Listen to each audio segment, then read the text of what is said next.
Tomàs Aguiló. Per una comtessa em deixes? Per una comtessa em deixes?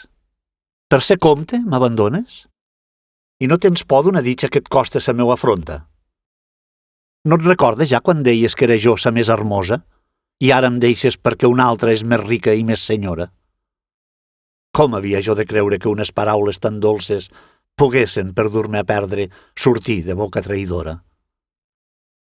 Tu qui em pots mirar no em mires, i si em mira cap persona m'hauré de tapar sa cara tota plena de vergonya.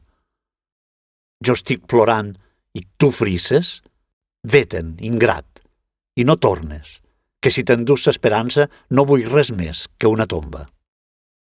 Els arbres muden ses fulles, els aucells muden ses plomes, i davant amors que venen, els amors passats s'esborren. Don Jordi parteix i deixa plorant a dona Ramona, que té cor de pedra mabre i aquells plors no el poden rompre. Era ja lluny de la vila i passant per una coma troba un pobre vell que resa i li demana llimosna. Per no aturar-se si es queda el temps de treure sa bossa, li passa de llarg i el pobre exclama amb veu llastimosa: «Que sia aquest Pare Nostre per s'ànima d'una jove que és morta avui de sa pena que li dava sa deshonra». Don Jordi, que ho sent, es gira, una volta fa redona, i tan sols veu que s'allunya una cosa com una ombra. Poc dura damunt sa platja sa blancor que fan ses ones, i davant amors que venen els amors passats s'esborren. Molt de pressa va don Jordi, i quan comença a fer fosca descobreix il·luminades d'un castell antic ses torres.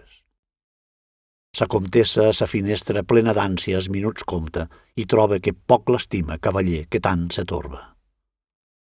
El veu a la fi que arriba, i com el veu que tant corre tot el seu disgust s'espassa, el seu cor tot li perdona. Mentrestant que els dos se parlen i parlant més s'enamoren, un sospir de part darrere sa conversa ve a interrompre. Don Jordi, que el sent, es gira, aquell sospir el trastorna.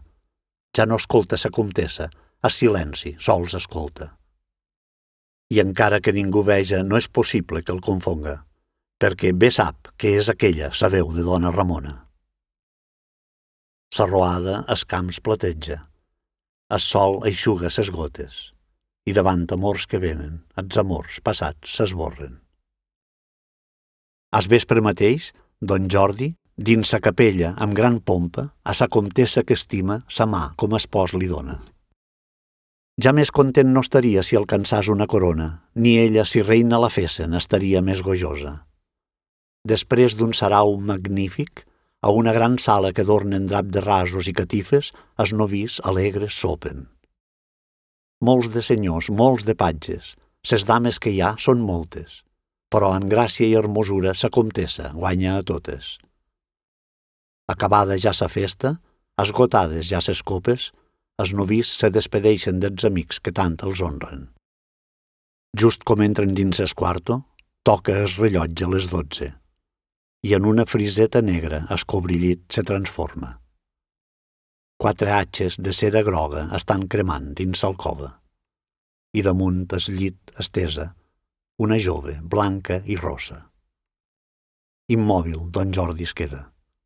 Això que veu, la borrona. Pega un crit i més paraules no li surten de sa boca. Sa comtessa crida auxili, els criats, els patges, corren, per tot miren, i sols veuen a don Jordi qui tremola. Mentrestant, un altre patge entra i diu a sa senyora: «Ara han vingut a fer saber que és morta, dona Ramona».